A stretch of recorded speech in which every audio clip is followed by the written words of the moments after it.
Hey everyone, Aaron Rift here from NoDQ.com. This is the NoDQ Top 5 series.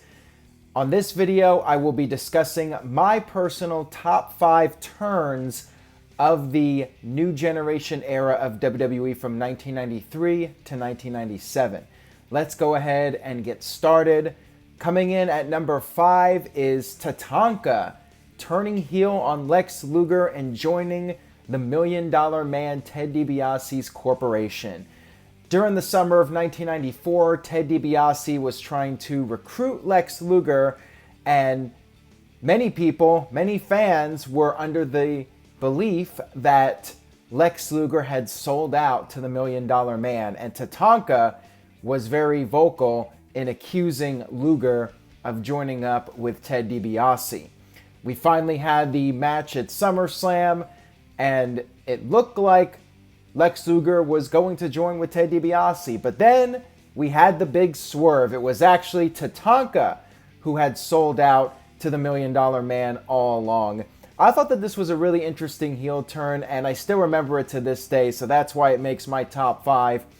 Although Tatanka's career pretty much went downhill after this, it was still a nice swerve, and I thought it was one of the better executed heel turns of that period. Next up at number 4 is Diesel, turning babyface, leaving Shawn Michaels at the 1994 Survivor Series pay-per-view. Shawn Michaels had brought in Big Daddy Cool Diesel as his bodyguard in 1993, and the two were inseparable through 1994. Diesel had won the Intercontinental Championship, and then the two of them became tag team champions. However, things started to fall apart for them. At SummerSlam, there was a miscommunication, and due to the mistake by Shawn Michaels, Razor Ramon defeated Diesel to become the Intercontinental Champion. And then at Survivor Series, another miscommunication. Shawn Michaels accidentally hits the super kick on Diesel, and at that point, Diesel just finally has enough. Diesel attacks all of his teammates, goes after Shawn Michaels. The entire match ends up being thrown out. Shawn Michaels has to leave the building, and forcefully, not on his own willpower. This would be very significant in WWE history because Shawn Michaels would go on to win the 1995 Royal Rumble, entering at number 1, and then he would challenge Diesel at WrestleMania. The crowd had started getting behind Shawn Michaels at that point, and then a year later, Shawn Michaels would win the WWE title and the roles would be reversed. Diesel would be on his way out of WWE, and Shawn Michaels would be the leader of the new generation of WWE. Coming in at number 3 is Paul Bearer turning heel against The Undertaker at the 1996 SummerSlam pay-per-view. Undertaker and Paul Bearer had been together since 1991, early into The Undertaker's WWE run, and they were a team. Paul Bearer was always there to do the promos for The Undertaker, but then SummerSlam 1996, it was the Boiler Room Brawl. It was Undertaker versus Mankind.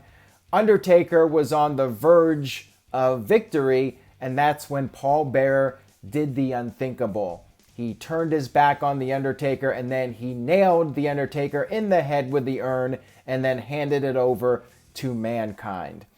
And this was just the beginning of their feud. At the 1997 Revenge of the Taker pay-per-view, we had Undertaker defeat Mankind, and then he set Paul Bearer's face on fire.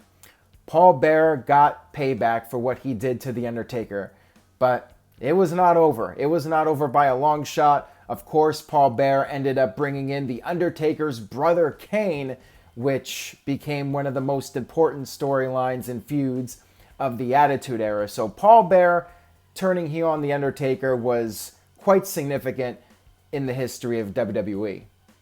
And now the number 2 turn in the New Generation era of WWE, Rocky Maivia. That's right. Rocky Maivia had come into WWE in late 1996 at Survivor Series, and he was the blue chipper. He was the clean-cut, good-looking guy. WWE was trying to push him as a role model to kids, but unfortunately, this was the era of the NWO. The fans wanted to see villains. The fans wanted to see edgier characters, and they were not digging Rocky Maivia. They were chanting, "Die, Rocky, die," and "Rocky sucks." After WrestleMania 13, Rocky got injured, took some time off. He came back a few months later, and it looked like he was going to be a good guy again. But then he shocked everybody by joining the Nation of Domination heel faction. And then the next week on Raw, Rocky Maivia cut this promo and referenced the "Die Rocky Die" chants. And this is what really set Rocky Maivia's career in a new direction that would make him one of the biggest stars in wrestling history. He would make that transition in late 1997 from Rocky Maivia to The Rock, the People's Champion, the eyebrow-raising, poontang-eating, trailblazing People's Champion, The Rock. And this turn is what really set the course for all that and allowed him to be that heel character, vent his frustrations, and take his character to a whole new creative level. And now for the number one greatest turn of the New Generation era in WWE. And it's not just one turn. This is actually two. A double turn. Of course, I'm talking about WrestleMania 13, Stone Cold Steve Austin and Bret the Hitman Hart in their ultimate submission match. Going into this match, Steve Austin was this despised heel. He broke all the rules. He would just be taking every shortcut possible. He had a bad attitude. He wasn't positive. And on the other side, you had Bret Hart, who was trying to do the right thing. He was trying to be the role model for kids. You had this match at WrestleMania 13. Steve Austin had been screwing over Bret Hart time and time again. Bret Hart was fed up, and you had this match where the only way to win would be to make your opponent submit. Make it so they've had too much.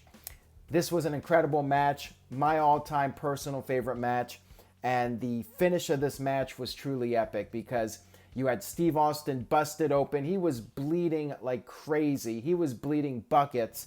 And then you had Bret Hart put Steve Austin in the sharpshooter. Ken Shamrock was the special guest referee, waiting to see if Steve Austin would tap out. You had Steve Austin there in tremendous pain, blood just pouring down his face, trying to reach the ropes, but to no avail.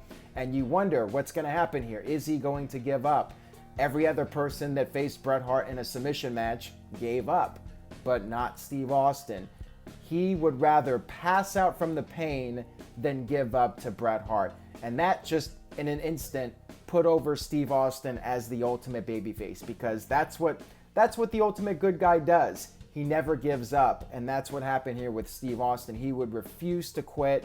After the match, Bret Hart showed his true colors by attacking a man while he's down after the match is over, and of course, that's Villain 101. Bret Hart laying out Steve Austin, and then Ken Shamrock has to pull Bret Hart away and slam him to the ground. This was perhaps the best executed, I would say it was the best executed double turn in professional wrestling history. And it's the night that Steve Austin became a made man in the eyes of the fans, and I think in the eyes of the office as well. Truly a turning point in wrestling history that marked the end of the New Generation era and marked the beginning of the Attitude Era. That'll wrap it up for my top 5 turns of the New Generation era of WWE. Let me know what you thought about this video. If you enjoyed it, then you see that subscription button. Go ahead and give that a diesel jackknife. Tell a friend, spread the word, and stay tuned to NoDQ.com for the very latest wrestling news and rumors. Thank you for watching.